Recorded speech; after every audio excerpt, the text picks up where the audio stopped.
Estás a punto de subir al tren de lo insólito. Y aún tenemos un billete para ti. Un tren que recorre semanalmente las vías del misterio para adentrarse en los más profundos secretos de la existencia. El viaje será largo y está a punto de empezar. Ponte cómodo. Un viaje con destino. A los misterios nos miran. Desde que conozco a Luis Silva, nuestro alquimista favorito, he descubierto un mundo del que antes era un auténtico neófito, como es la búsqueda de la conocida piedra filosofal. Tan solo asociaba este nombre a películas de cine o historias ya muy alejadas en el tiempo. Sin embargo, desde que Luis nos adentra en este extraño pero apasionante mundo, me doy cuenta de que el recorrido es lo más importante. Todos los pasos que se han de dar hasta llegar a esa famosa piedra son la máxima expresión de la sabiduría. Incluso hasta los autores de las obras alquímicas más reconocidas han resultado ser una transmutación de otros secretos escondidos tras unas sílabas. Y ese es el caso del autor que os traemos hoy, un conocedor del secreto de las catedrales, un sabedor de las moradas filosofales que nuestro invitado de hoy, Javier Corzo, ha intentado iluminar con una investigación sobre Fulcanelli y su identidad perdida. Comenzamos. Muy buenas noches, amigos, bienvenidos a una nueva edición de Los Misterios Nos Miran, una nueva y alquímica edición de Los Misterios Nos Miran. Cómo nos gusta esto de la alquimia, ¿eh? Hoy además, como Luis nos aseguró la semana pasada, a lo mejor, esperemos que no, pero a lo mejor un poco polémica y todo. Marta Envid, muy buenas noches. Buenas noches, Pablo, compañeros, ¿qué tal?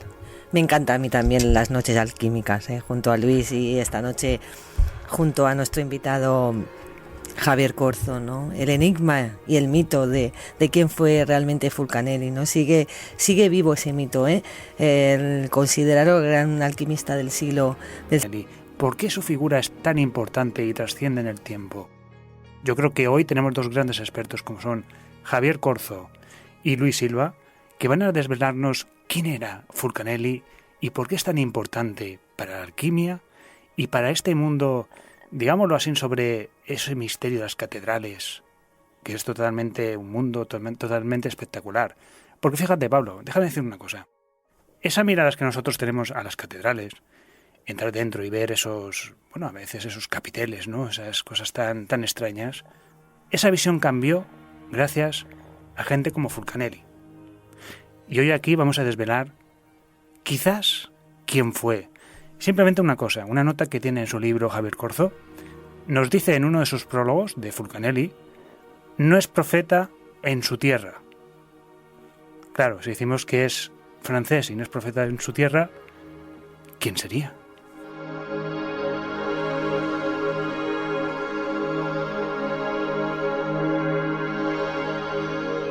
Y mandamos un saludo a Ana Torralba, que ahora mismo no está todavía aquí porque está trabajando. Sí, eso siempre es una buena señal y seguramente llegue en un ratito y tome ella el control, que lo tengo yo ahora mismo y se nota bastante.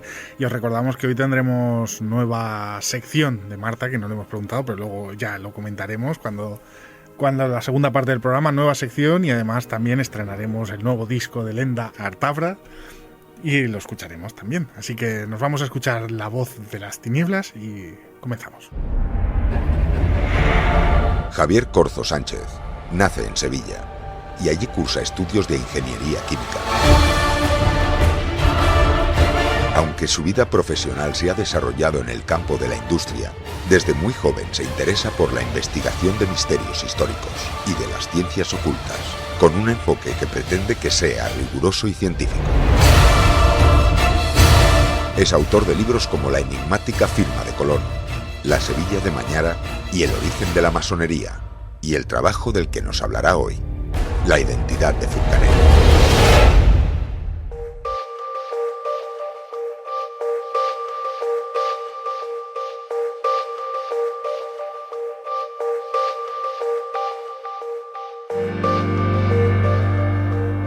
Y es para nosotros un auténtico placer tener a Javier Corzo aquí en Los Misterios Nos Miran para hablar de este personaje que iremos descubriendo poco a poco quién es. Javier, muy buenas noches.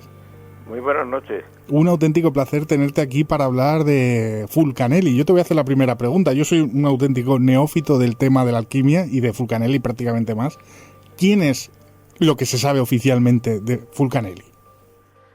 Pues lo que se sabe oficialmente de Fulcanelli en realidad es muy poco, porque la única persona que se supone que la vio, que vio a Fulcanelli, fue su discípulo Eugène Cancelliet, y y por medio de él es por lo único que tenemos noticia de Fulcanelli, aparte de por sus 2 libros, lógicamente, ¿no? Pero fuera de eso, pues no hay ningún testimonio de nadie que lo haya visto jamás, ni haya tenido ningún contacto con él. O sea que en realidad lo que sabemos de Fulcanelli es lo que nos dice Cancelliet y lo que podemos deducir de los libros del mismo Fulcanelli. ¿Qué te ha llevado a sacar este libro titulado La identidad de Fulcanelli? ¿Qué es lo que te lleva a hacer esta investigación? Bueno, pues vamos a ver. Fulcanelli indudablemente un personaje mítico, sobre todo para los que fuimos jóvenes en los años 60-70, porque bueno, él nos abrió una perspectiva de la alquimia que sobrepasaba lo que era la idea simplista de transformar el plomo en oro, ¿no? Nos descubrió la relación que tenía la alquimia con las religiones, con la mitología, y por lo tanto una perspectiva enormemente amplia, ¿no? Y todos los que hemos sido aficionados a la alquimia o somos aficionados a la alquimia, pues empezamos a aprender por Fulcanelli, ¿eh? Entonces, sin embargo, lo que era chocante es que yo no encontraba ningún libro, ningún estudio serio sobre el personaje Fulcanelli, ni sobre su obra tampoco, porque su obra no ha sido objeto de un estudio crítico, ¿no? Entonces, pues bueno, pues al final, después de muchísimos años, pues ya en la jubilación feliz, pues me decidí a hacer un estudio serio sobre el personaje y bueno, y algunas sospechas que yo tenía, pues intentar concretarlas y bueno, y ver si se cumplían o no. Bueno, Javier, hay una teoría también que yo sé que tú tienes un personaje muy marcado en el cual tú enfocas la identidad de Fulcanelli. La verdad es que me ha sorprendido el libro, me lo leí con mucha atención y bien, la verdad es que oye, pues tienes una hipótesis que oye, pues oye, no te deja tranquilo del todo y si fuera así, ¿no? Y si fuera así de cierto. De todas maneras, también existe la posibilidad de que Fulcanelli en definitiva fueran una sociedad de alquimistas, ¿verdad? Ellos firmaban como FCH, es decir, Frères de la Cité de Héliopolis, o Frères de la Science Hermétique, es decir, hermanos de la ciencia hermética, o hermanos de la ciudad de Héliopolis, ¿no? Que es iniciales FCH, y FCH podrían ser las iniciales de Fulcanelios, ¿no? Fulcanelli, el volcán del sol, ¿no? Tú te has estudiado un poco esa posible, no sé, que ese nombre en definitiva fuera esa sociedad de personajes de los que luego hablaremos, porque cada uno de ellos hay autores que han dicho, no, es que Fulcanelli es uno de estos miembros de la sociedad. ¿Tú qué piensas de esa sociedad? Esa sociedad existió, eso estarás de acuerdo conmigo, ¿no? Bueno, esa sociedad, su existencia, indudablemente, bueno, pues puede existir, pero su amplitud es muy dudosa, porque fuera del testimonio de Cancelliet y de que está dedicado los libros de Fulcanelli a los hermanos de Heliópolis, pues fuera de eso no tenemos nada sobre esa sociedad. O sea, nadie ha dicho que ha tenido algún contacto con algún miembro de esa sociedad, ni se han manifestado de ninguna manera, nunca, ¿eh? Entonces lo único que tenemos de su existencia es el testimonio de Cancelliet, y el hecho de que están firmados los libros con esas siglas, pero fuera de eso no tenemos nada. O sea, es una sociedad, yo diría, mucho más vaga que los Illuminati o que los Rosacruces, ¿no? Que por lo menos ahí tenemos componentes y tenemos, digamos, personajes que ellos mismos pues decían que eran Rosacruces, que pertenecían, ¿no? Aquí no tenemos absolutamente nada. Fuera de Fulcanelli, el propio Fulcanelli y Cancelliet y quizás Julian Champagne, que lo podemos suponer y demás, no tenemos nadie que se haya atribuido el pertenecer a esa sociedad ni ningún testimonio de esa sociedad. O sea que su existencia, digamos, es dudosa. Yo en el libro lo discuto y lo analizo, pero efectivamente pues no tenemos mucha evidencia de que tenga una existencia real esa sociedad. Sí, bueno, Javier, sí, claro, no hay, porque la verdad es que no se han manifestado, ¿no? Yo recuerdo haber leído en alguno de los libros de Cancelliet, incluso en alguna de las ediciones de los libros de Fulcanelli, una dedicatoria, ¿no? La recordarás, Sí. ¿no? A los hermanos de la ciudad de Heliópolis, ¿no? O sea que de alguna manera eso seguramente existía, pero entre ellos, ¿quiénes lo formaban? Igual ni estaban constituidos, igual eran un grupo de amigos, y quizás entre ese grupo de amigos, pues uno de ellos sí que consiguió elaborar la piedra filosofal. Podría ser, ¿no? Sí. Bueno, como tú sabes, en el libro pues explico el tema del nombre de Heliópolis, que después supongo que más adelante podremos entrar en los motivos que me llevan a eso, ¿no? Sí, luego hablaremos de Heliópolis y la relación de Heliópolis con Sevilla, ¿no? Que me pareció, la verdad, súper interesante, ¿no? Fue una cosa muy curiosa leer eso. Uno de los personajes que quizá se ha asociado más a la figura de Fulcanelli fue Jean-Julien Champagne, ¿no? ¿Quieres explicar un poquito quién fue ese personaje de Jean-Julien Champagne? Bueno, Jean-Julien Champagne fue un artista francés, dibujante y pintor, y fue el ilustrador de las obras de Fulcanelli. Están los grabados, pues están firmados por él, ¿no? Se le ha asociado, incluso se le ha pretendido que él fuera verdaderamente Fulcanelli, ¿no? Sobre todo, digamos, la razón más fuerte, más de peso, se debe a un ocultista francés llamado Ambelén, que fijándose en un grabado del misterio de las catedrales, el grabado final, pues dice que eso significa, pues descifra que el grabado es la firma de Julien Champagne, ¿no? Y por lo tanto, pues sostiene que el verdadero Fulcanelli era Julien Champagne, ¿no? Efectivamente, el grabado, evidentemente, si se sigue las razones de Ambelén, pues significa Julien Champagne, pero efectivamente también podría ser solamente la firma de los dibujos, y después ya no aparece más en el segundo libro de las Moradas Filosofales, ya no aparece ese dibujo y no aparece tampoco en las otras ediciones. Entonces, pues bueno,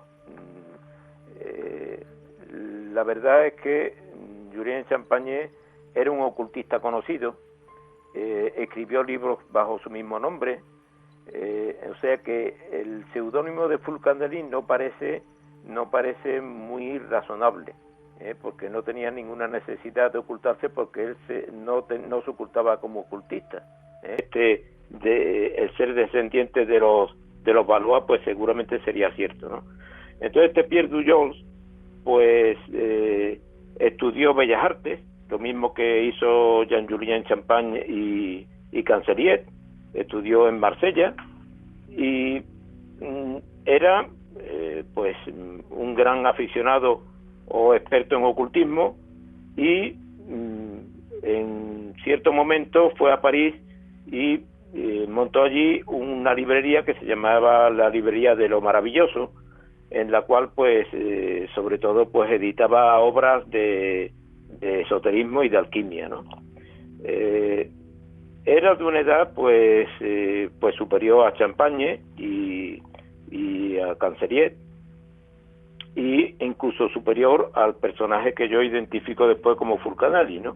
Entonces, para mí, Pierre Dujols, según pongo en mi libro, pues me parece evidente que fue el iniciador de Fulcanelli, porque era un hombre que tenía muchísimo conocimiento de ciencias ocultas y tenía mayor edad que mi personaje de Fulcanelli, y tuvo motivos más que suficientes para tener un contacto prolongado con él. Estoy de acuerdo contigo, Javier. O sea, Pierre Dujols era un tío con una erudición extraordinaria, No sé si has leído quizás su libro más famoso, se llama Hipotiposis, ¿no? Que lo has leído, ¿no? Es una explicación más o menos de las láminas del Mutus Liber, ¿no? Del Mutus Liber, ¿no?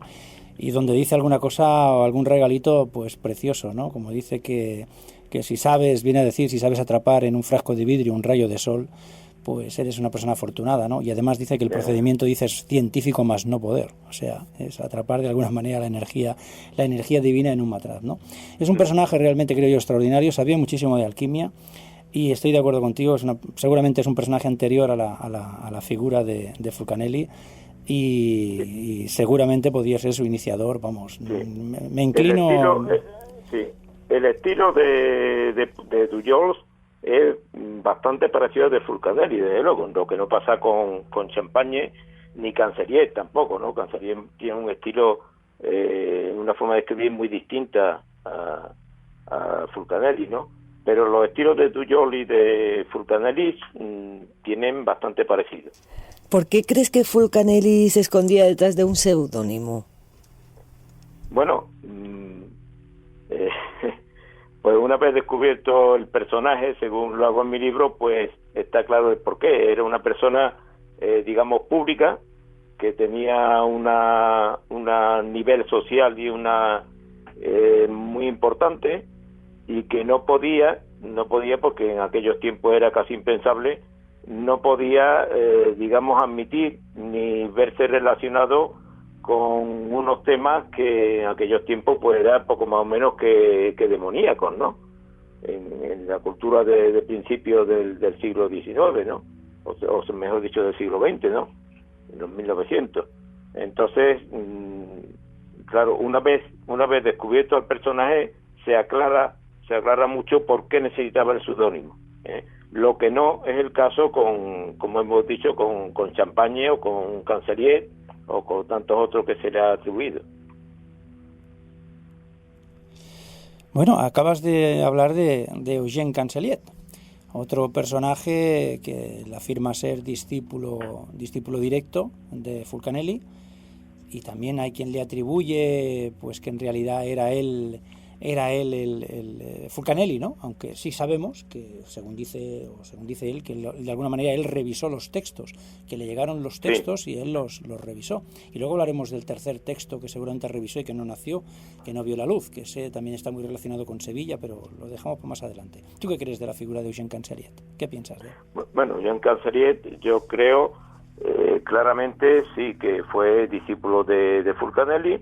Los estilos de escritura son muy muy distintos, y por otra parte era muy joven cuando se publicaron los libros de Fulcanelli, o sea que él mismo explícitamente da esa razón para decir a los que le atribuyen que él era Fulcanelli, para decirle que están totalmente equivocados, porque él pues tenía 20 y pocos años o 22 años cuando se redactaría El misterio de las catedrales.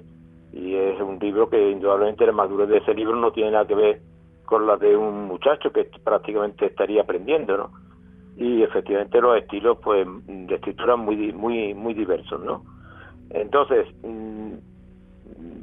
Cancelier jugó un papel, para mí jugó un papel que él lo hace enigmático, porque dice que él redactó los libros, y claro, todo el que entienda un poco de alquimia dice, bueno, ¿cómo va a dejar alguien que un muchacho, que entonces tendría 22 años, haga la redacción final de unos libros cuya expresión, digamos, concreta de las palabras, de los vocablos, es tan importante, ¿no? Entonces, bueno, también hay una explicación a eso, y yo se la doy porque aquí ya lo puedo adelantar, de que Cancelier hizo una especie de redacción para corregir, para poner un francés, digamos, más al día, y traducir algunas palabras que no estaban en francés, para hacerlo listo para que a ojos de todo el mundo fueran unas obras, las dos obras de Fulcanelli fueron unas obras en perfecto francés, ¿eh? Entonces yo creo que eso fue su labor de redacción, que él mismo se ha atribuido tantas veces, ¿no? Es un repaso de todos esos borradores de Fulcanelli para ponerlo en un francés, digamos, legible, y que no diera apariencia de que de que el que lo ha escrito no era un francés nativo.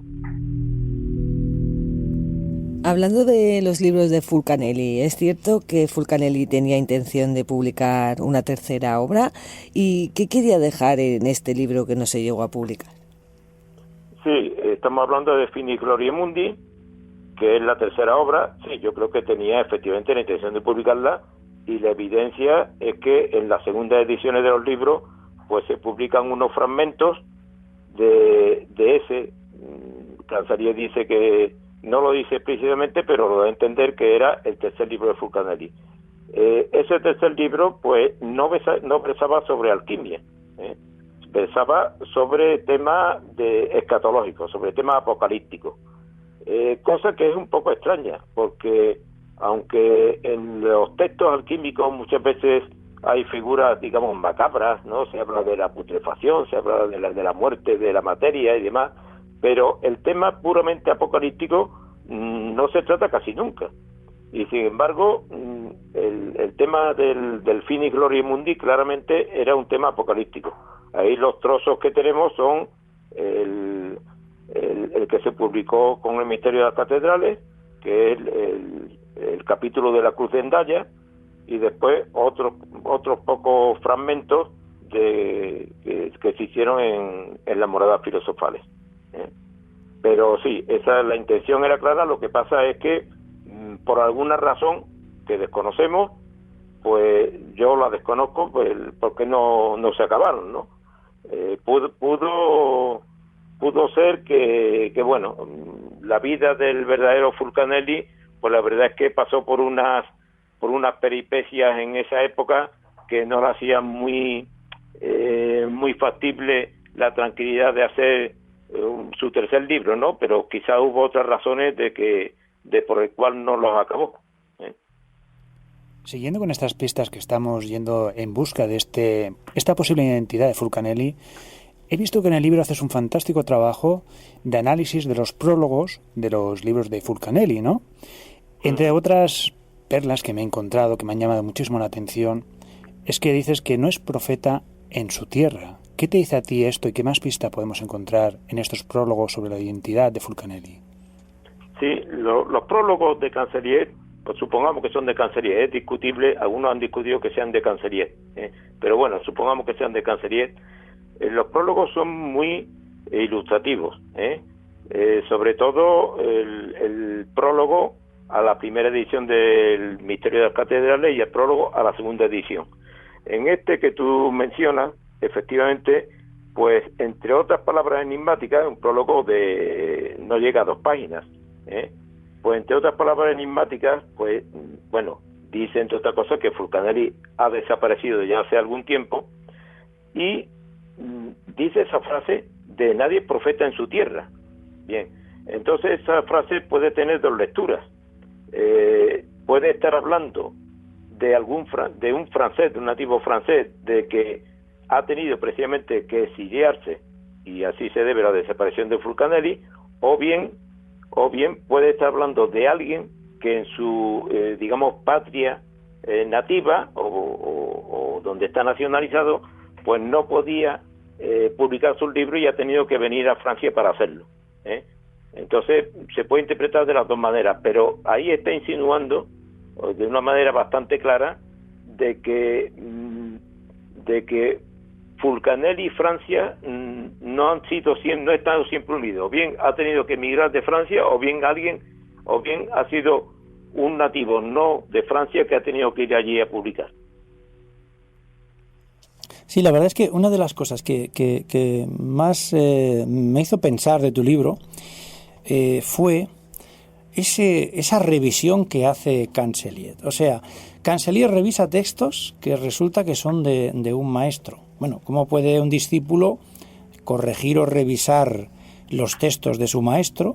A no ser, como dices tú, que quizás, como nadie es profeta en su tierra, quizá ese hombre no fuera no fuera francés y tuviera un francés que hubiera que corregir. Y entonces, ¿quién sabe si realmente Cancellier lo que estaba corrigiendo era el francés y no el contenido? Porque ¿qué contenido iba a revisar si él era un jovencito? Si no podía, no tenía conocimientos de alquimia para revisar textos como estos, ¿no? Tan impresionantes esotéricamente, ¿no? Pero es un punto al que me hizo reflexionar muchísimo y al que he de darte la razón, porque esto no era, desde luego no era normal. La revisión que hizo Cancellier, has dado la pista de que seguramente fue gramatical, fue de alguien que seguramente pues no escribía a lo mejor en francés. O sea, no era su lengua materna. Yo creo que fue gramatical y quizá un poco por temas de hacer el manuscrito más legible para la impresión, ¿no? Porque Cancellier incluso tiene alguna publicación que consiste en casi en un ejercicio de caligrafía suyo, ¿no? Porque a él le gustaba mucho pues hacer una caligrafía muy estudiada y muy estética, ¿no? Pues puede deberse a las dos formas. Yo creo, yo después de mi estudio, pues yo llego a la conclusión clara, por otros detalles que a lo mejor después tenemos ocasión de hablar, de que Cancellier en su mayor parte lo que hizo fue una redacción a un francés correcto, incluso traducir algunas palabras que no estaban en francés. Y ahí das pistas, que luego si quieres hablamos más adelante, de que Fulcanelli pudo ser un español. Efectivamente, sí. Bueno, fue un español, efectivamente, fue un español porque se nacionalizó español, aunque no nació en España, ¿no? Entonces hay un capítulo de mi libro donde empiezo la historia del verdadero Fulcanelli, que le llamo que o es el cosmopolita o es el judío errante, ¿no? Porque la verdad es que tuvo una vida pues bastante azarosa en cuanto a desplazamiento geográfico, ¿no? Nace de ascendencia italiana, pero nace después cerca del Tirol, pasa a Francia, después pasa a España, en fin, vuelve a Francia, en fin, tiene y por supuesto viaja por toda Europa durante su vida, ¿no? Entonces, pues es efectivamente una persona muy cosmopolita, un poco difícil de encuadrar de qué nacionalidad sea, aunque oficialmente estaba nacionalizado español. Y es que, Javier, a cualquier persona que no tenga ni idea del tema, este nombre Fulcanelli le suena italiano, es que claramente suena italiano.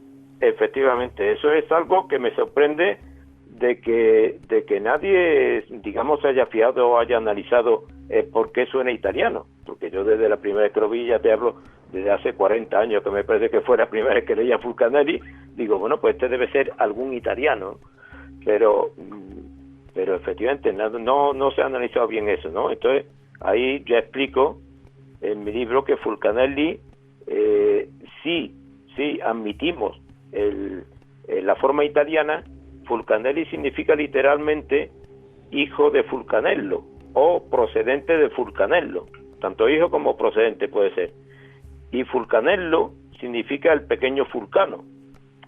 Entonces, bueno, ahí yo deduzco que concuerda bastante bien con el lugar de nacimiento de mi personaje, ¿no?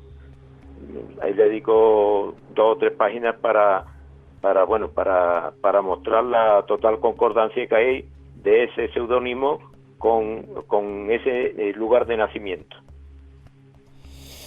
Ya nos vamos acercando al personaje.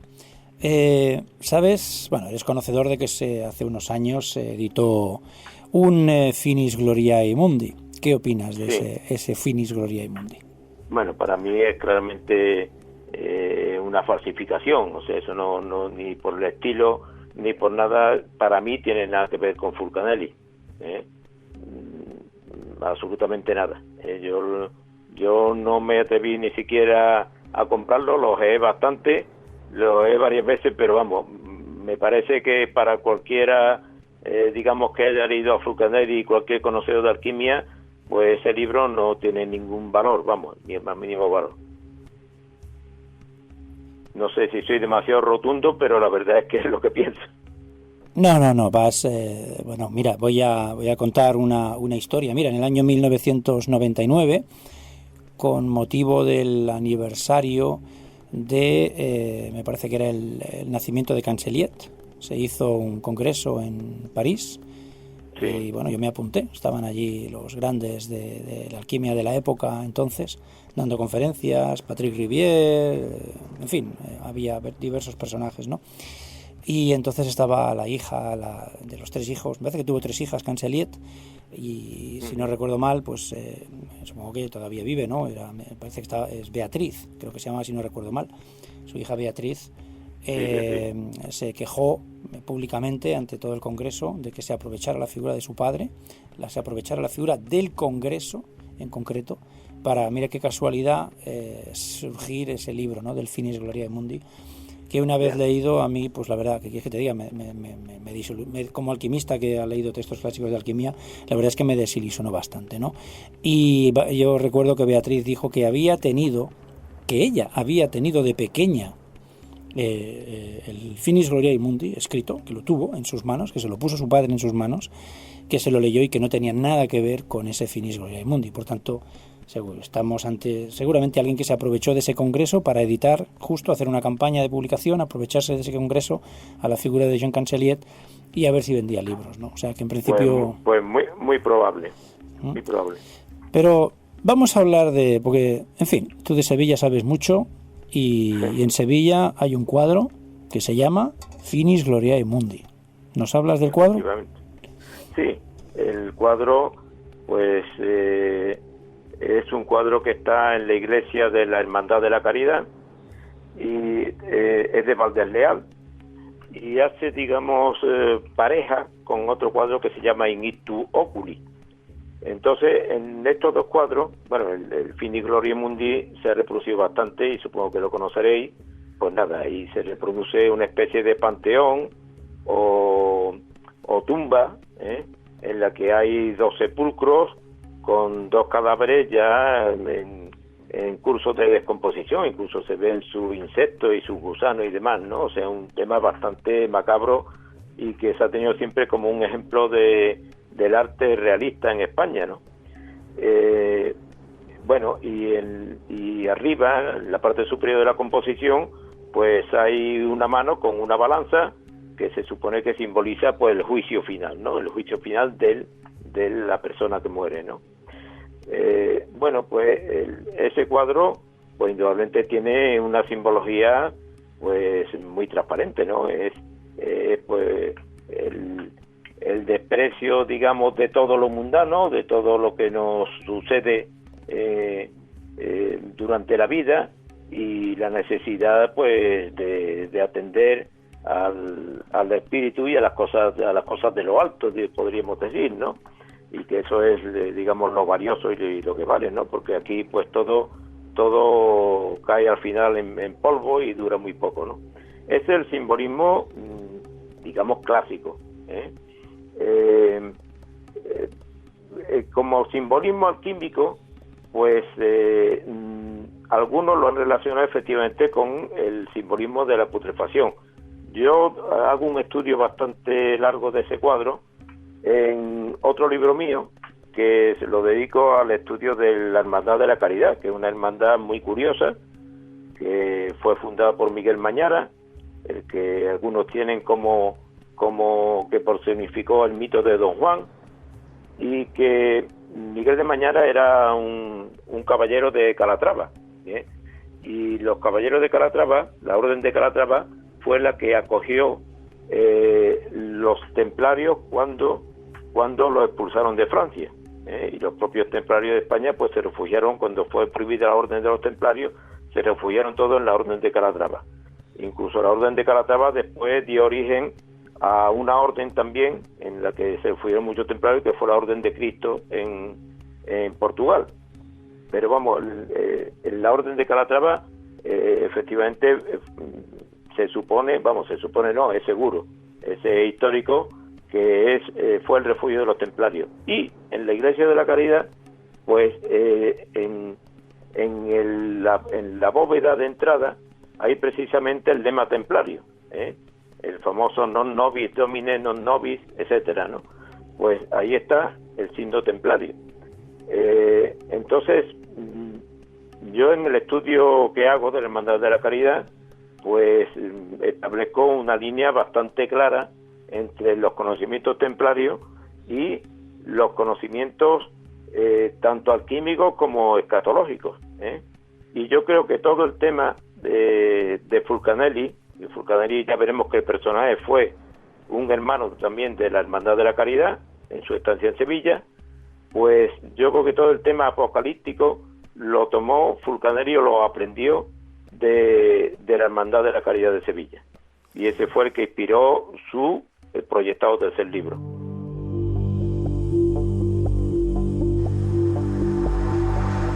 ¿Piensas que todos los conocimientos vienen de las órdenes de templarios, de calatravos y de Orden de Malta? Los conocimientos alquímicos propiamente dicho de Fulcanelli, no. Yo creo que los conocimientos alquímicos de Fulcanelli los toma de Pierre Dujol, sobre todo. Pero, la temática que fue la que inspiró la última parte de su vida, que fue el tema apocalíptico, el tema escatológico, yo creo que eso lo tomó efectivamente de allí, de la tradición de templarios y calatravos, y que tenía pues una insistencia muy grande en cómo, y de una descripción bastante clara, que yo lo explico en mi anterior libro, no en este, sino en el anterior, de cómo iba a ser el fin del mundo, ¿no?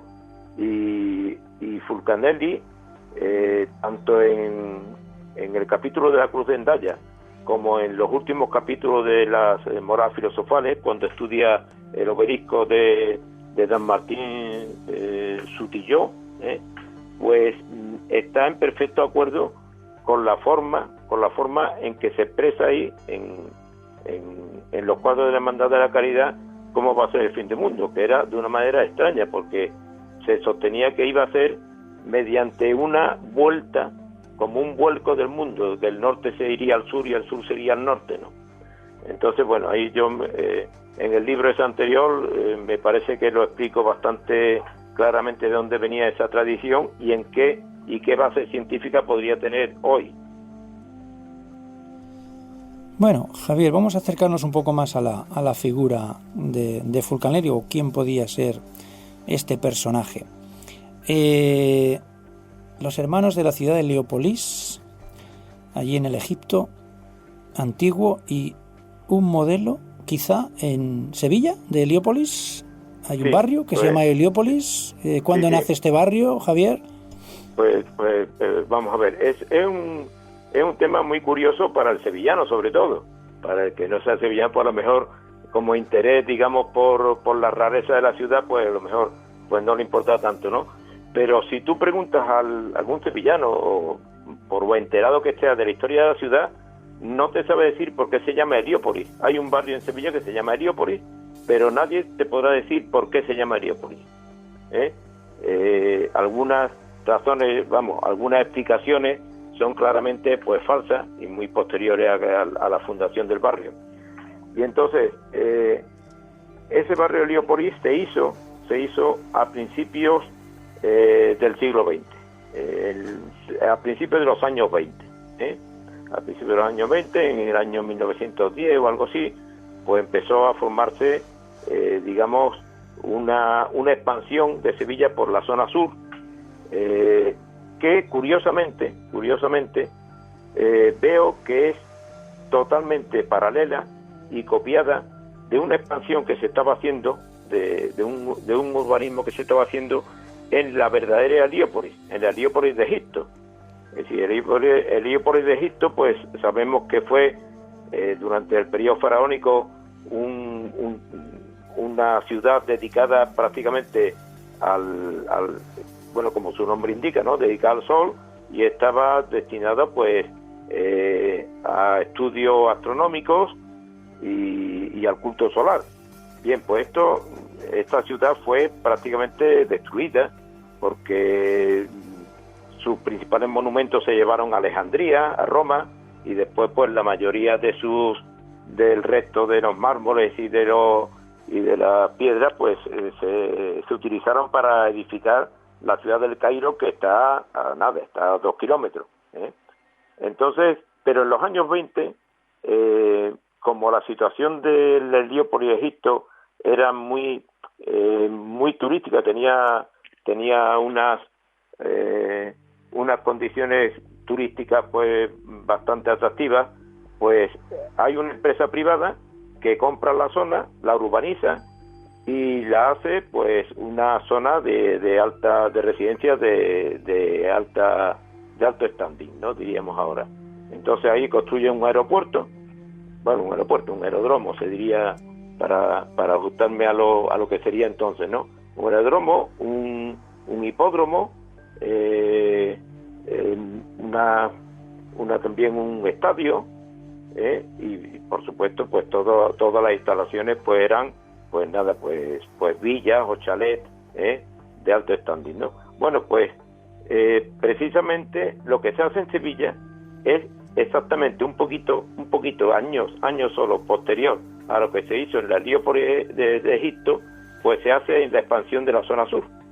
Entonces se hace exactamente lo mismo. Ahí se hace el primer aeródromo que tuvo Sevilla, el aeródromo de Tablada, un hipódromo, un estadio que hoy es el campo del Betis Balompié, y bueno, y prácticamente ahí yo en el libro pues pongo los dos mapas, cómo era la Heliópolis en el principio de los años 20, la Heliópolis de Egipto, y la situación de la Heliópolis de Sevilla, y se ve que claramente son ciudades que se quisieron, o ciudades o barrios que se quisieron hacer totalmente gemelos.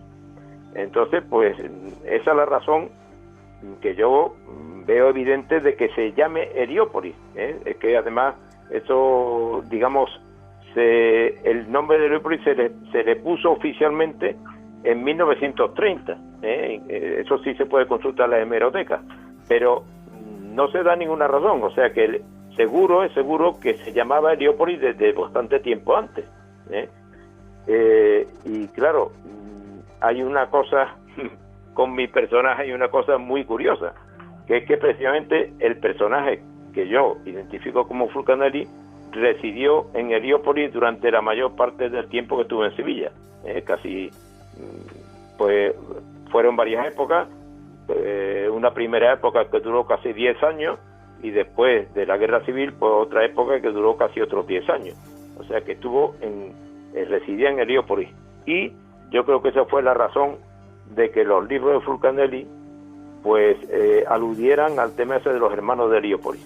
Eso más o menos lo explico en mi libro de por qué parece que es más bien una dedicatoria, aunque pudiera haber una fraternidad, digamos, con ese nombre, pero que no creo que pasara de los personajes conocidos, de Cancelier, de Champagne y Duyol y poco más. Y curioso, Javier, que los libros, el misterio de las catedrales y las moradas, se editen en esa fecha, en los años 26, si no recuerdo mal, en 1926, o sea que es poco antes de la Guerra Civil. El 25 se edita el misterio de las catedrales, y en 1930 las moradas filosofales, efectivamente. Y entonces, bueno, ahí en el libro también doy una explicación de que Fulcanelli en aquellos tiempos no podía estar allí en París donde se editaban los libros, y entonces pues tuvo que confiar la edición pues a Champagne, a Cancelier y según mi opinión también a Pierre Duyol, ¿no? Y bueno, ahí al revisar, digamos, la biografía de mi personaje Fulcanelli, pues se hace bastante claro de por qué él no podía estar allí en ese momento. Vamos a dar un paso más, Javier, y es el encuentro que tiene Eugène Cancelier con Fulcanelli en los años 50. Él baja de Francia y hace una aventurita hasta llegar a Sevilla. ¿Nos las explicas, Javier? Sí. Bueno, pues efectivamente eso es un tema muy curioso que todos los que han pretendido hacer una biografía de Fulcanelli lo han relatado, pero ninguno profundiza, o sea que después cuando se intenta decir que Fulcanelli era, pues no sé, pues Flammarion o Barret de Lubick o cualquiera de los que se han atribuido, pues ven que el tema de Sevilla, el tema de Sevilla no tiene nada que ver con ello. Entonces, pues simplemente lo mencionan, pero no pueden llegar a ninguna relación, ¿no? Bien, entonces, el viaje de Cancelliere. Cancelliere después, es curioso, porque después de la publicación del Misterio de las Catedrales, en 1925, en todos sus escritos, él sigue escribiendo, incluso edita un libro que fue de deux logies alchimiques, dos residencias alquímicas en 1945, pero además escribe otros muchos artículos. Bueno, pues en ningún momento no menciona prácticamente nunca ya a Fulcanelli. Desde el año 1925 prácticamente hay o un silencio o un olvido total sobre Fulcanelli, durante casi 30 años. Nada. Entonces, Fulcanelli, por otra parte, era un desconocido en Francia. Es decir, sus libros pues no se habían vendido, o se habían vendido muy mal. Es decir, 20 años después de las ediciones aún había ejemplares disponibles, y eso es explicable porque el tema de la alquimia no estaba, parecía aún la vieja locura medieval, que no tenía ninguna importancia ni ningún interés, y el tema de Fulcanelli pues sí, pues no decía nada, era un seudónimo que no tenía significado para nadie, ¿no? Yo he revisado estudios de alquimia de autores franceses en esa época, desde los años 20 a los años 50, y en ninguno hace mención de Fulcanelli ni de las obras de Fulcanelli. O sea, Fulcanelli era un desconocido hasta bien entrados los años 50, finales de los 50 o 60. Bien, entonces Cancelliere hace un viaje efectivamente a Sevilla, que yo determino que fue en el año 1953. Bien, y curiosamente, a partir de esa fecha empieza Fulcanelli, que era algo olvidado y que nunca lo había vuelto a mencionar prácticamente, pues empieza a reactivarse el tema sobre Fulcanelli. En los prólogos, en 2 o 3 prólogos que hace de libros de otros autores, pues ya empieza, menciona por ejemplo el tercer libro, Fini Gloria Mundi, como un libro que tenía proyectado Fulcanelli. Menciona muchos temas españoles, como el tema del Hospital de la Caridad, y del posible esoterismo en el Hospital de la Caridad. Menciona, por ejemplo, cita trozos del Quijote, que consideraba una obra simbólica, alquímica. Entonces, un tema muy españoles, extrañamente, ¿no? Y en 1957 se reedita El Misterio de las Catedrales, se hace una reedición. Se hace una reedición con unos papeles de Fulcanelli, un capítulo de Fulcanelli que es inédito, que era la Cruz de Endaya, y después posteriormente pues también en el misterio, en las Moradas Filosofales, que se editará en 1960, creo que fue en 1960 o 59, pues también se incluyen otros trozos del inédito de Fulcanelli, ¿no? Entonces, ahí hay algo muy extraño. Es decir, ese cambio, después de tantos años de olvido, ese cambio después de la visita a Sevilla, a mí me iluminó mucho en cuanto a que ahí había habido algo que a mí me parece evidente, que a Cancelliere había ido a Sevilla, digamos, llamado por Fulcanelli o por la familia de Fulcanelli, y que allí había tenido esos nuevos textos inéditos. Había tenido, que él lo reproduce, una carta de la que decía que Fulcanelli no se desprendía nunca porque era de su iniciador, y la reproduce en esa segunda edición del Misterio de las Catedrales. Y también me parece evidente que habían recibido financiación para esos libros, porque para mí me parece indudable que tanto la primera edición de los libros de Fulcanelli como esta segunda edición pues habían sido financiados, porque indudablemente ningún editor se iba a atrever a hacer unos libros, digamos, que tenían una ruina, digamos, comercial o económica segura, ¿no? Como pasó en realidad, porque los primeros libros, como digo, pues se vendieron muy mal, o sea, prácticamente no se vendieron. O sea que los libros de Fulcanelli para mí estuvieron financiados. Y a mí Cancelliere me parece evidente que en Sevilla pues consiguió esa nueva documentación, consiguió de una u otra manera los papeles póstumos de Fulcanelli. ¿Por qué los papeles póstumos? Pues porque los papeles que había conseguido eran del libro Finis Gloriae Mundi, y claro, si la persona aún viviera y hubiera podido acabar el libro, pues no lo iba a publicar, ¿eh? Entonces lo publica porque ya sabe, para mí, lo que la pista que yo seguí, ya sabía que no se podría publicar nunca como libro ese Finis Gloriae Mundi, porque ya la persona, Fulcanelli, en una palabra, había muerto, ¿no? Entonces, para mí, ese viaje me orientó en decir, Cancelliere ha ido a hacerse cargo de los últimos voluntades, digamos, de su maestro, y a editar de nuevo sus libros con los fragmentos nuevos, inéditos que había conseguido.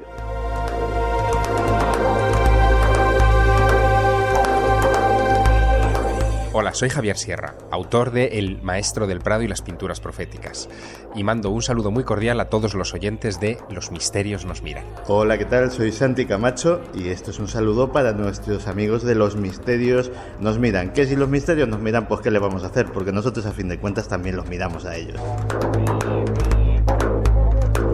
Estás escuchando. Los misterios nos miran. Entra sin miedo. Bueno, y esa relación con Sevilla no solo la tenemos en el Finis Gloriae Mundi, también tenemos que hace pues toda esa definición sobre San Cristóbal, ¿no? Y utiliza la imagen de San Cristóbal, esa enorme imagen que hay en la Catedral de Sevilla. O sea que eso es solamente una mención, pero efectivamente es también curioso porque la imagen, digamos, colosales de San Cristóbal, de gran tamaño, pues lo hay en otro sitio. Por ejemplo, en Toledo hay también una imagen al fresco, pues casi del mismo tamaño que en Sevilla, ¿no? Y casi era tradicional, casi en todos los templos. Después ya perdió la moda, ya se fue perdiendo, ¿no? A partir del siglo XVIII, ¿no? Pero antes, pues prácticamente en la entrada de toda la iglesia había un San Cristóbal de mayor o menor tamaño, ¿no? Entonces menciona el San Cristóbal de Sevilla. Bueno, pero no, me da la impresión de porque él lo conoce personalmente, porque San Cristóbal, la imagen de San Cristóbal, pues como digo, estaba prácticamente en toda la iglesia antigua. Se puede ver una imagen de San Cristóbal, ¿no? Más o menos grande. Entonces eso es otra indicación. Yo no es que la dé como una cosa muy indicativa, ¿no? Pero yo creo que es una cosa que se añade más, ¿no? Sí, es curioso, ¿no? Como a veces que parece un puzzle que se va enlazando, ¿no? O sea, en el viaje se sabe que Cancelliere, en el viaje de Cancelliere sabe que tiene una parada, ¿no? Por la zona centro de España, ¿no? Y qué casualidad.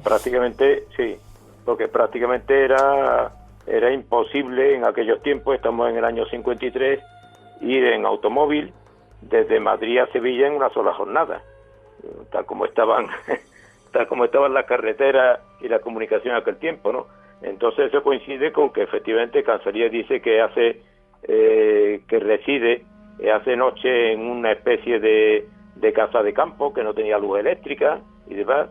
Pues eso también coincide con el personaje, que el personaje pues después determinó que precisamente tenía una propiedad en la zona de Ciudad Real, y que precisamente cogía a mitad de camino entre Madrid y Sevilla.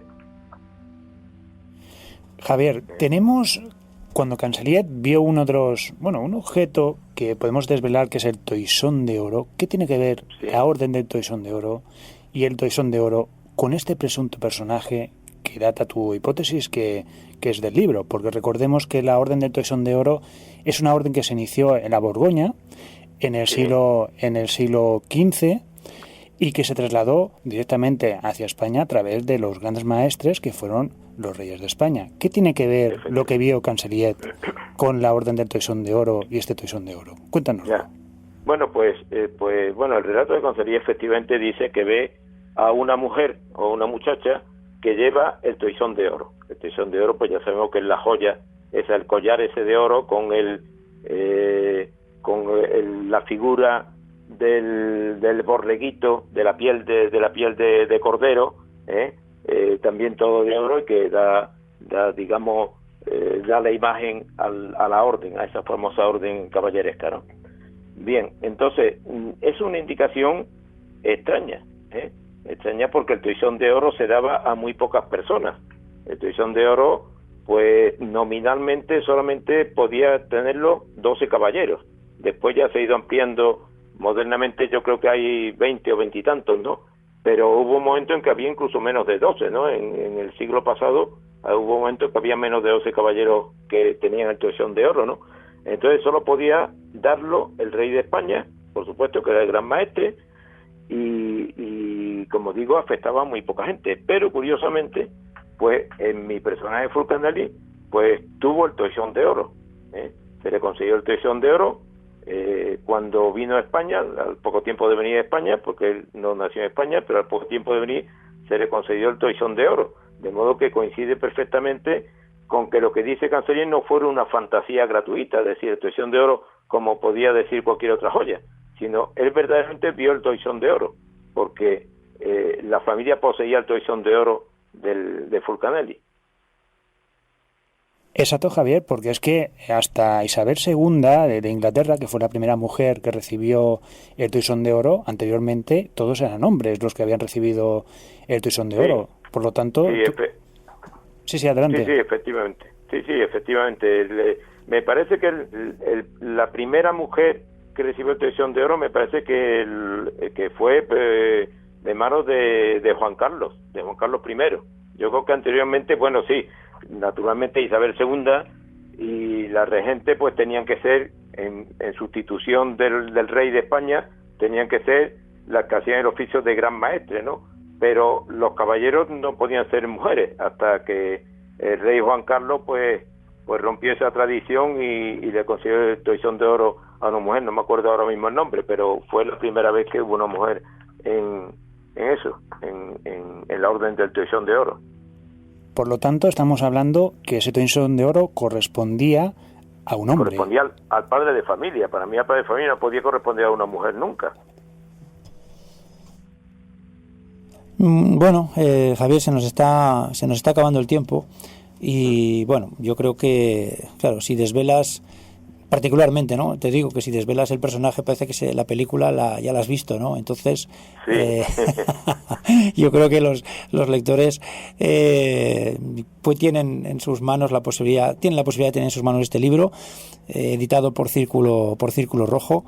Y bueno, quizás sí que adentrándonos más, porque las pistas ya que se han estado dando, aristócrata con dinero, miembro del toisón de oro, claro, ¿quiénes son las personas que pueden tener el toisón de oro? Tienen que ser miembros de la realeza, ¿no? ¿Es así, Javier? ¿Identificas a Fulcanelli como un personaje de la realeza española? Pues sí, se puede decir que sí, que Fulcanelli fue un personaje de la realeza española, efectivamente. Un personaje, que tuvo mucha colaboración con el rey Alfonso XIII, y que, bueno, y según su biografía, aclara mucho la vicisitud de su vida, aclara mucho todos los detalles que se dicen de Fulcanelli, ¿no? Su famoso retiro de que en un momento dado pues no puede ir más a Francia, porque él tenía a sus padres y su familia, digamos, parte de su familia la tenía en Francia, y entonces pues él hacía frecuentes viajes, aunque residió en España desde finales del siglo XIX, pero iba con muy frecuentes viajes a Francia. Pero a partir de 1921, pues yo doy la razón ahí de por qué tuvo que cambiar drásticamente y esos viajes se vieron interrumpidos, ¿no? Y de ahí la relación se relaciona con lo que nos dice Cancelliere, de que Fulcanelli tuvo que desaparecer antes de poder editar sus libros, y por eso dejó los libros al cuidado de Champagne, de Dujol y del mismo, claro.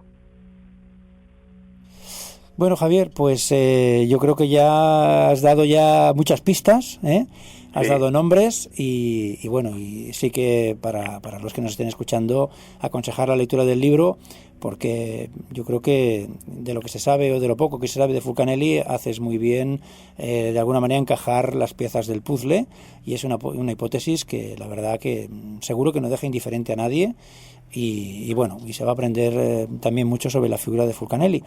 O sea que, en fin, agradecerte que hayas estado aquí con nosotros. Ha sido un placer estar contigo y de verdad, no sé, si quieres si quieres decirnos los medios de contacto para, en fin, dónde se compra tu libro, si tienes, no sé, si tienes página web o, en fin, no sé, maneras de contactar contigo. Sí, bueno, mi libro en concreto pues está en Círculo Rojo, como tú has dicho, y también en Amazon, quizás, y no sé si está en otras, pero en Amazon está seguro, por ejemplo, ¿no? Entonces, pues yo no tengo página web, pero en el propio libro doy mi web de contacto por si alguno quisiera, pues no sé, pues cambiar impresiones o alguna duda que le presentaba mi libro, y bueno, y encantado de atender a todo el que tenga curiosidad por el tema y encantado de aclarárselo en todo lo posible. Bueno, Javier, pues ya te despedimos, pero que ha sido un auténtico placer tenerte aquí en el programa, y sobre todo, aunque no hayamos desvelado quién es, pero yo creo que la gente seguro que se pondrá a investigar, que también es importante que lo hagan, y descubrirán qué personaje se encuentra detrás, y como te digo, un auténtico placer haberte tenido aquí en el programa. Muy bien, pues muchas gracias a vosotros por la oportunidad, y encantado de, excepto la introducción que tuvimos al principio, pero vamos, eso supongo que se podrá subsanar. Eso es el espíritu de Fulcanelli, que no quiere demostrar quién es. Muchas gracias, Javier. Muy bien, gracias a vosotros. Gracias, un abrazo.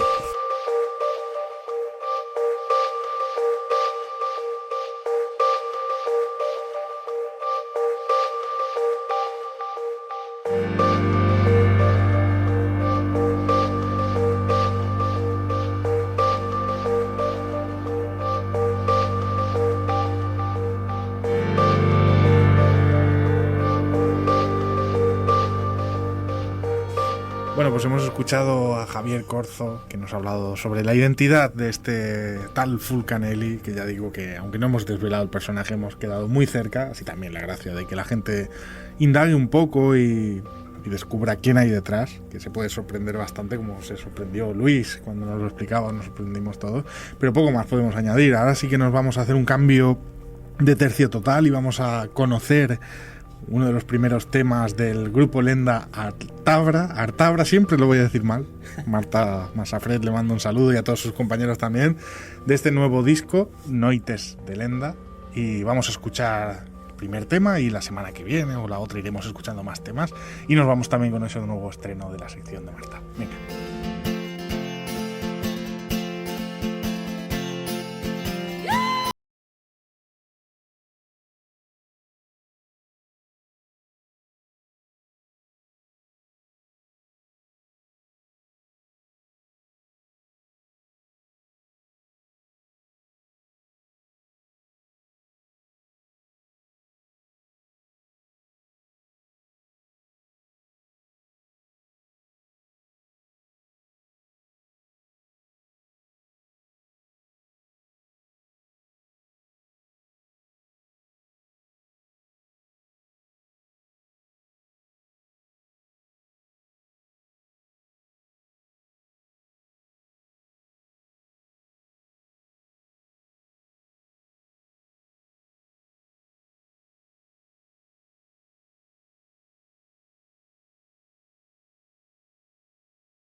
al final, porque queremos que, como os dijimos, que nos vayáis enviando tradiciones de todos los sitios que podamos explicar, y Marta Envid nos va a explicar un poco primero de qué va la sección y luego sobre quién son estos gancheros. Exactamente.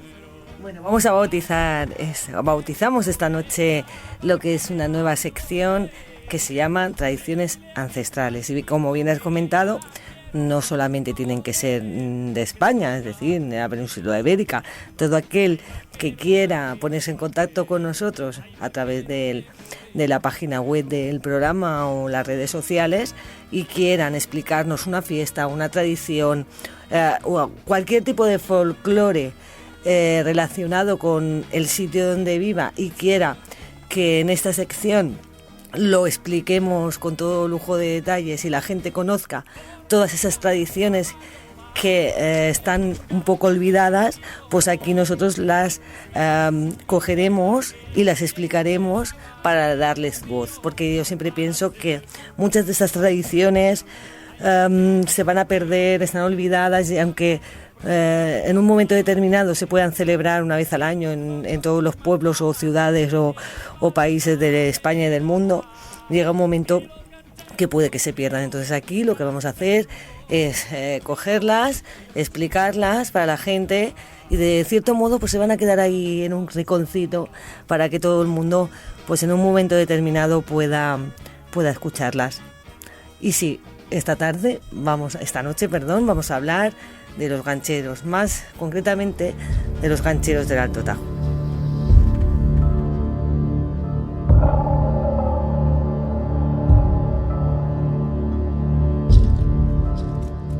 Pues vamos a ello. ¿Qué eran estos gancheros? Y sobre todo los del Alto Tajo. Vale, pues el Alto Tajo, para aquellos que no lo conozcan, es una comarca de la zona de la provincia de Guadalajara. Y los gancheros del Alto Tajo en concreto, quizá a la gente le suene por el gran libro que tenemos aquí en esta mesa del estudio de Radio de Habaneras, del libro del gran escritor para mí, José Luis San Pedro, y el libro El río que nos lleva. Él, con su novela del río que nos lleva, dio a conocer un poco la vida de estas personas que trabajaban en el río Tajo con la maderada. Es decir, que antes de saber lo que era un ganchero, hay que conocer qué era una maderada.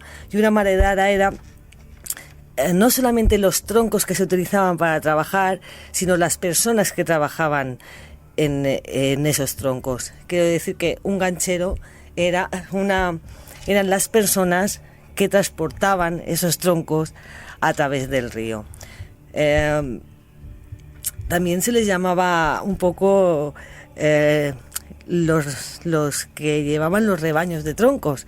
Era un poco un paralelismo con los pastores de toda la vida que llevaban el ganado, ¿no? Pues ellos, en vez de llevar ganado, lo que hacían era llevar los troncos. Entonces, como bien decía, eran los encargados de la conducción de los troncos por el río, y aparte se les llamaba gancheros porque llevaban una vara larga, un palo normalmente de madera de sabina o de avellano, de 2 metros aproximadamente de longitud, y en el extremo llevaba un gancho con 2 puntas. Una era de forma recta y la otra de forma curvada. Entonces era la única herramienta que utilizaban los gancheros, y eran para empujar o clavar la madera para poder moverla o hacer maniobras con ella, ¿no? Pero antes de entrar en la vida cotidiana de lo que eran los gancheros, tenemos que tener en cuenta un poco quizá el presunto origen de esta profesión, porque esto no lo he dicho, pero antes de ser un oficio, o después de ser un oficio, una profesión, se convirtió un poco en una costumbre, y hoy día es una fiesta. Entonces, este oficio pues ya se tiene constancia de él desde el año 854, cuando empezó el transporte de la madera desde Cuenca hacia Levante a través de los ríos. Pero como he dicho que voy a hablar de los gancheros del Alto Tajo, más nos concentraremos, hay indicios que ya nos hablan que sobre el año 1192 ya se tienen las noticias del aprovechamiento, ¿no?, del río Tajo, Incluso se habla de que el rey Alfonso VIII, el rey de Castilla, que fue famoso por la batalla de Navas de Tolosa, ya mandó a la Orden de Calatrava, porque hay que decir que en algunas zonas de Guadalajara estuvieron los caballeros templarios, y entonces cuando hubo problemas con un cierto abad, pues la Orden de Calatrava pues trabajaba, por decirlo de alguna manera, entre comillas, con los reyes, y este rey lo que le pidió es a la Orden de Calatrava el decir, bueno, me tenéis que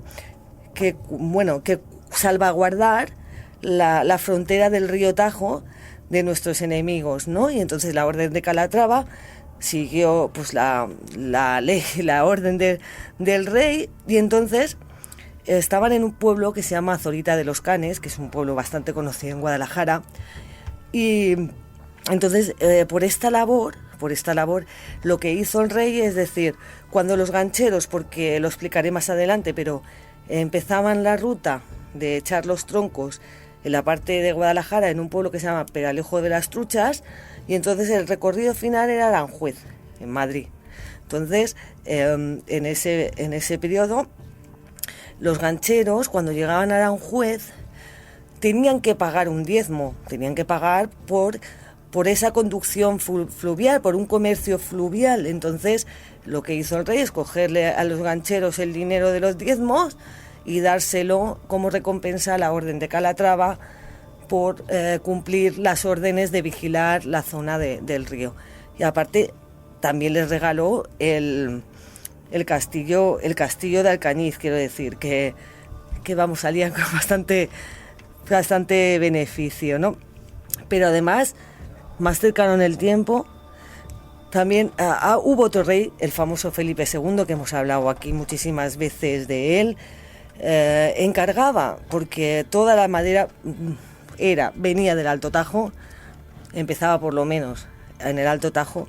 Él compraba madera de estos gancheros, pero los gancheros lo que hacían es que cuando sabían que era para el rey, porque esa madera luego iba a ser utilizada en el Real Monasterio del Escorial y en otros sitios, pues le ponían un sello o la marcaban para que tuvieran un poco más de miramiento esos troncos.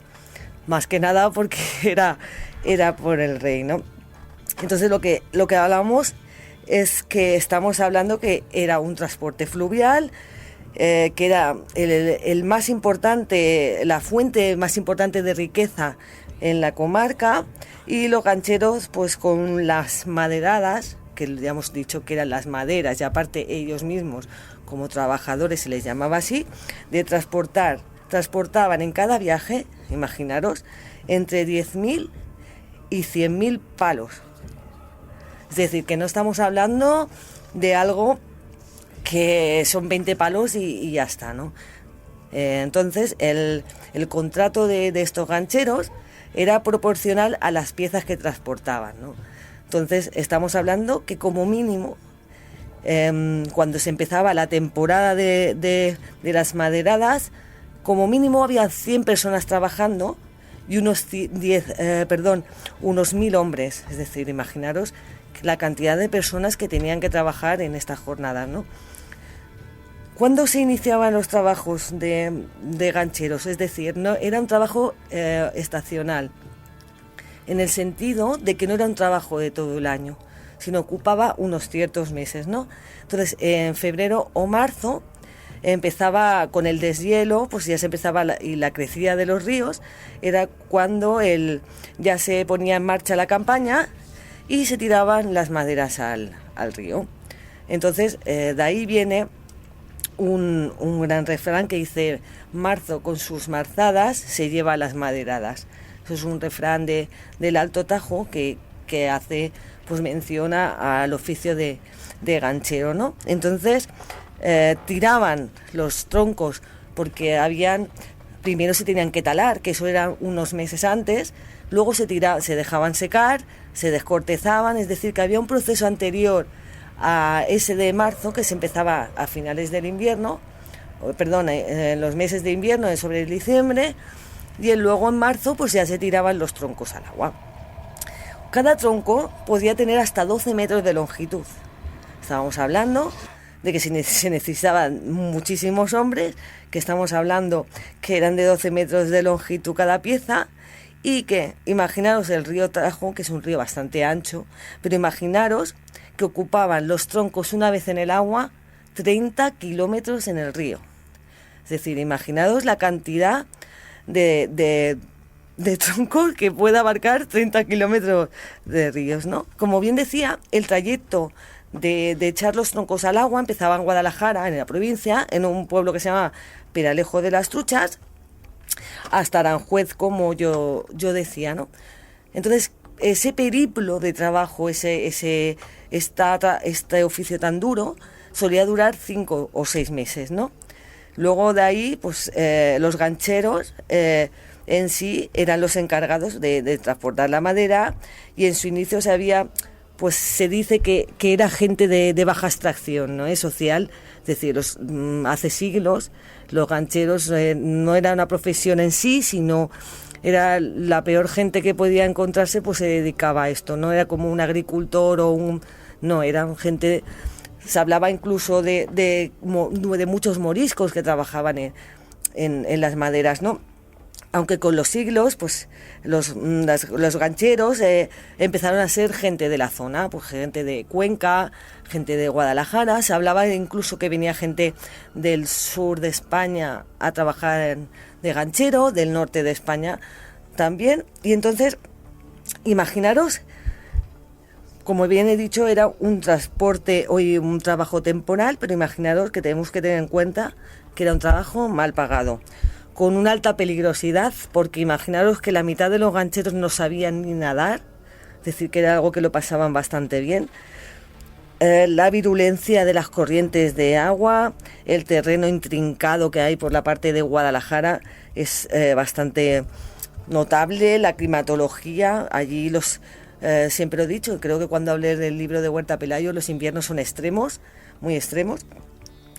Y con el tiempo, pues, ¿qué pasó? Que tenía que ser necesaria una especialización. Entonces, sí que se tomó como un oficio, y entonces esta profesión ya se empezó a transmitir de padres a hijos. Entonces, los padres muchas veces se llevaban a los pequeños, que aunque no hacían esfuerzos físicos, pero ya empezaron a meterse en el agua y ya tenían toma de contacto con lo que eran los ríos y la maderada, ¿no?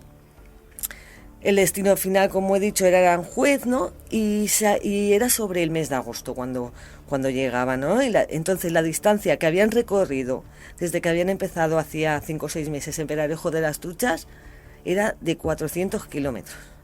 Es decir, 400 kilómetros de troncos bajando por el río. Es decir, era algo monumental. Entonces, cuando se llegaba a Aranjuez, pues no es que se hiciera una fiesta, pero había una tradición que era el jefe del río, es decir, el jefe tenía que subirse en el primer palo que había llegado a Aranjuez, y entonces sobre hacer equilibrio en el tronco y bajar lo que era una presa. Entonces con esto mostraba que era hábil, ¿no? Y dominaba el oficio. Pues una vez allí en Aranjuez, lo que se hacía era la recogida de troncos, porque habían llegado pues toda la cantidad de troncos y ya se utilizaban mulas o ganado, que los gancheros ataban los palos a las mulas y entonces las arrastraban y así llegaban a su origen, ¿no? Que era realmente unos palos, unos troncos que acabarían en Madrid normalmente, para la construcción pues, o de obras reales o de edificios públicos.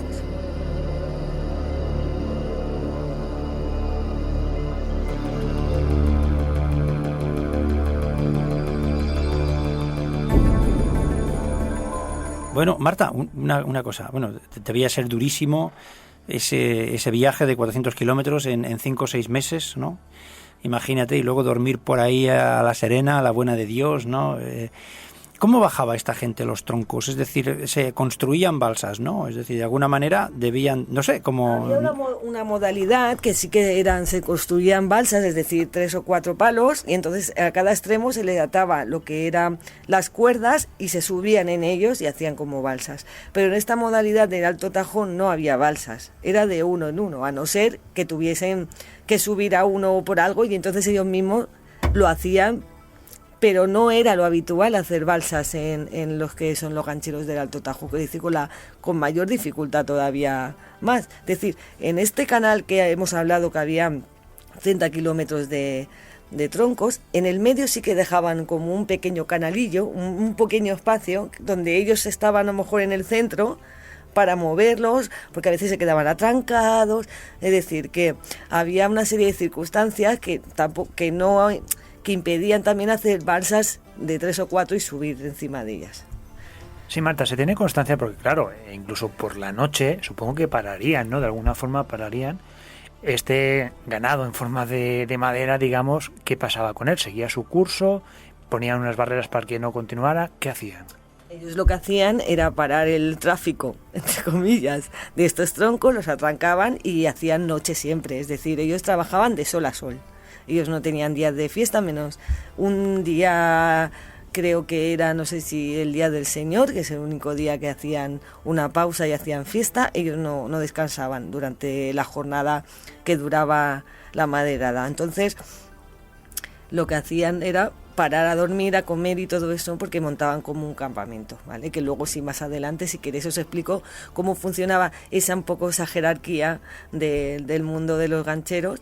Pero ellos, pensad que dormían al raso, como bien ha dicho Luis, hacían pues eso, una manta, o si encontraban una cueva, si no, pues eso, a la intemperie. Es decir, no tenían ninguna comodidad estas personas, estaban mojadas continuamente. La verdad que aparcaban los troncos como durante la noche, pero a la mañana siguiente quitaban esos canales que habían producido, esas cosas que habían hecho, para que los troncos siguieran su camino. Tradiciones ancestrales, con Marta Envid. Los gancheros estaban organizados un poco jerárquicamente, ¿no? Se agrupaban en cuadrillas de no sé cuántos trabajadores, dependiendo los que estuvieran trabajando. Y el principal responsable, como bien he dicho, era el jefe del río, ¿no? Y era el único que no llevaba gancho. ¿Por qué no llevaba gancho? Porque realmente él solo guiaba a los trabajadores, y normalmente lo que más, creo, problemas le suponía era el trato que tenían los mismos gancheros. Es decir, él solucionaba el problema de los gancheros, que supongo que también surgirían conflictos durante el trabajo y que todo estuviera en orden. Pero vamos, que su trabajo era más o menos guiar ese rebaño de troncos y que los trabajadores no tuvieran demasiados problemas, ¿no? Cada día, porque aquí habían hacheros, bueno, el que cortaba había un grupo diferente, que hacía una labor diferente. Lo que pasa es que conocemos más a los gancheros porque eran realmente los que estaban dentro del río, pero, por ejemplo, cada día eran asignados a una tarea la gente, no siempre estaba uno de ganchero o el otro de tal, ¿no? Pero ahí dentro de la cuadrilla sí que había alguien que era más especial, porque era llamado el ropero. Ropero viene de la palabra ropa. ¿Y qué es lo que hacía? Pues era el encargado de llevar a las familias los talegos con la ropa sucia y traerle mudas limpias. Normalmente esa persona tenía una mula o un carro, porque no iba a ir andando, a lo mejor si estaba ya a 100 kilómetros de un pueblo, ¿no? Entonces llevaba mensajes. ¿Pero qué pasaba?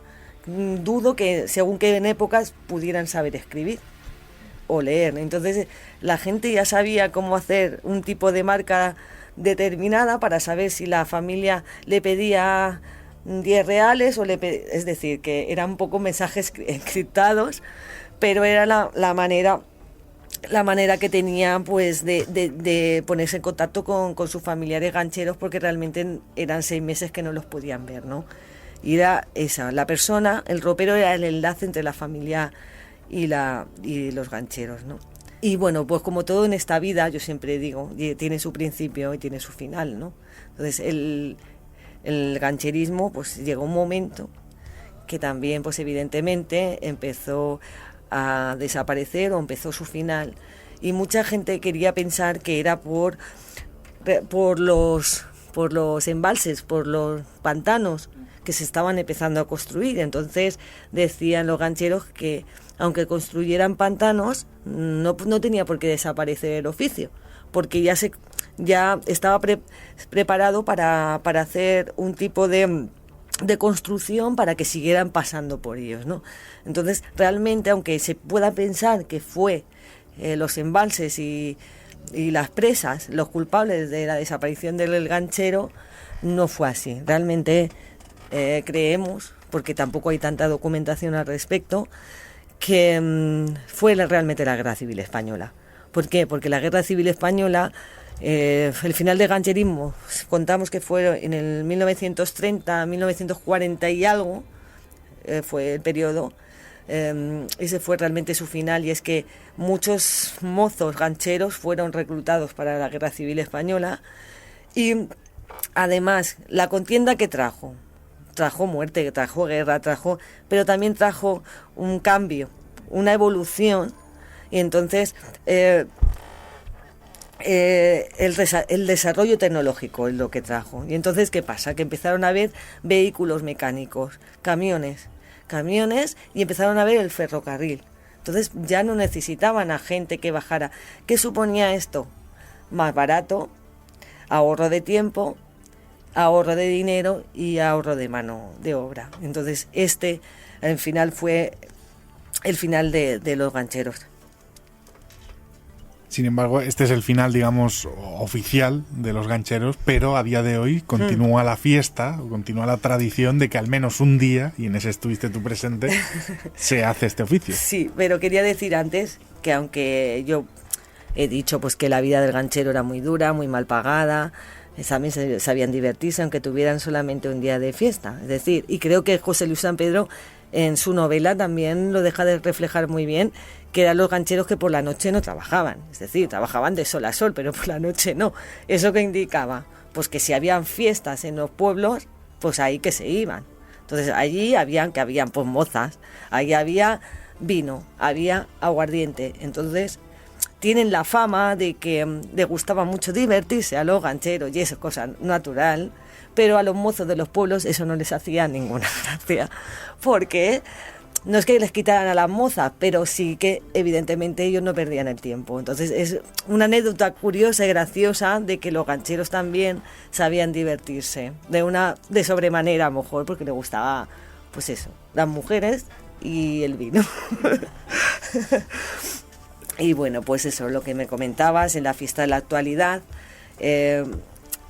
desde hoy día hace 20 años que se viene celebrando esta fiesta. Por eso decía que fue un oficio, una costumbre, y luego ha sido una fiesta, ¿no?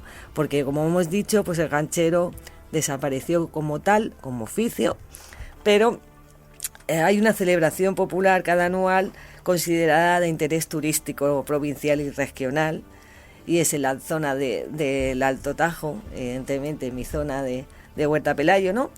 Que quería comentaros algo antes de hablar de esta fiesta, que me lo he dejado. Y cuando hablaba de la dureza de ser ganchero y de las maderadas, era que, por ejemplo, cuando empezaban el turno, bueno, es decir, cuando empezaba la maderada a echarse a los ríos, a los 16 kilómetros después de Peralejos de las Truchas, ya venía una zona muy peligrosa que a lo mejor tardaban 5 o 6 días en pasar. Es decir, pero también pasaban por mi pueblo, todavía hay marcas de los gancheros en las rocas del río Tajo a su paso por el puente de Tagüenza, y ahí tardaban sobre unas 12 días en poder pasar ese tramo. Entonces luego se encontraba en el Salto de Poveda. El Salto de Poveda es una cascada monumental, es preciosa, pero no me imagino, de verdad que eso me cuesta imaginar que pasaran por allí los gancheros, porque realmente es una zona muy, muy peligrosa. Pensar que en las demostraciones había momentos, pues eso, que estaban encima de los troncos y pasaban, pues con el peligro de caerse, en el sentido de que cuando yo he dicho que había muertes, eran en estos tramos, sobre todo de la provincia de Guadalajara, sobre todo pues la zona que empezaba desde mi pueblo, dijéramos, Y luego ya a pasar toda la zona de Guadalajara el río se calmaba y los gancheros como que ya iban de otra manera. Pero la verdad es que el Salto de Poveda, el Puente de Tagüenza, el de San Pedro y algunos más, era un lugar muy, muy, muy peligroso para estos trabajadores de la madera.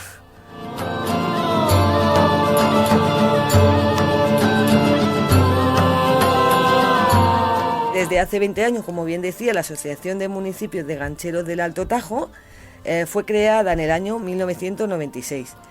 Y entonces forman parte los ayuntamientos de Zaorejas, que es el pueblo colindante al mío, el de Taravilla, Poveda de la Sierra, Pealejo de las Truchas y Peñalén. Estos son los 5 pueblos de la Asociación de Municipios Gancheros. Es decir, que cada año, este año ha tocado en la 20ª edición en Zaorejas, pues el año que viene a lo mejor es en Taravilla. Son esos 5 pueblos que cada año se turnan la fiesta ganchera.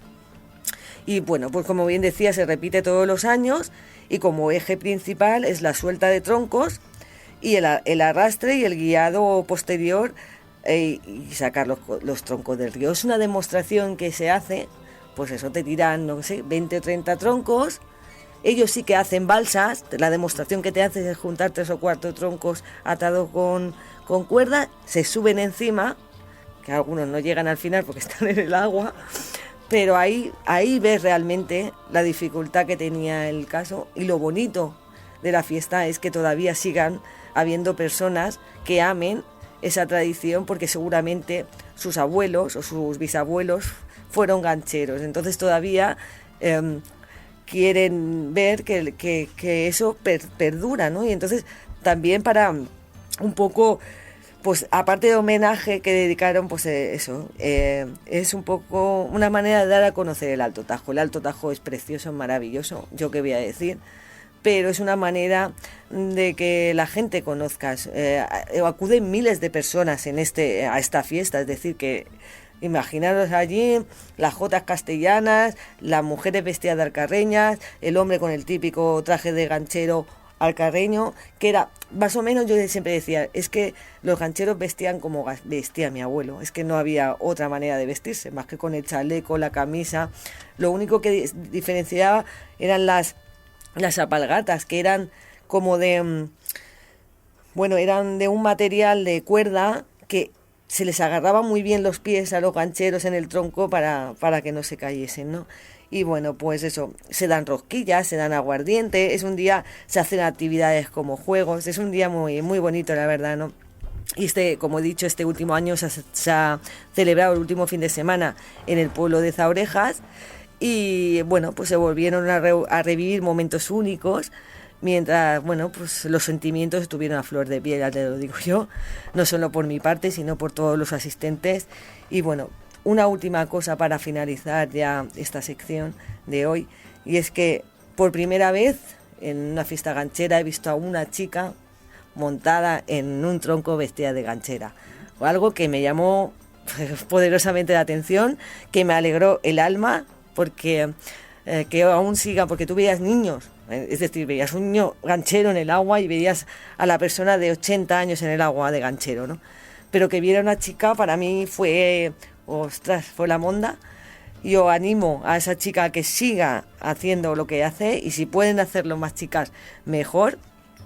Y bueno, pues ojalá, con todo el trabajo, porque hacen, yo tengo que reconocerlo, una labor muy grande, no solo los ayuntamientos de estos pueblos del Alto Tajo, sino la gente en sí, cómo se vuelca para esta festividad, todo lo que trabajan todo el año para que nunca se olvide a esas personas que dejaron mucho por el camino, a veces hasta su vida, por ganarse la vida, porque luego realmente esta gente, cuando acababa la madera, se iba de nuevo a su pueblo a estar con el ganado y no tenían muchas más cosas, así que va por ellos también esta sección, este programa de hoy, hablando de ellos, y que larga vida también a la Asociación de Gancheros del Alto Tajo.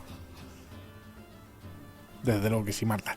Para terminar, si alguien se quiere poner en contacto contigo para esas tradiciones ancestrales, para esas... Bueno, yo siempre digo que pueden utilizar la página web de Los Misterios Nos Miran, o pueden utilizar las redes sociales también de Los Misterios Nos Miran, o mi propio Facebook personal, que si ponen Marta Envit Ruiz, allí me encontrarán, me pueden escribir todo lo que quieran, que estaremos encantados de leerlos. Toda la fiesta, todas las tradiciones, lo que quieran contarnos sobre su pueblo o su ciudad o su país. No sabrá que Basilius es un anagrama, es un cambio de letras, cambiar las letras de sitio. Entonces, Basilius es mi nombre, Luis Silva. Silva y Luis Lius, ¿no? Y es un homenaje a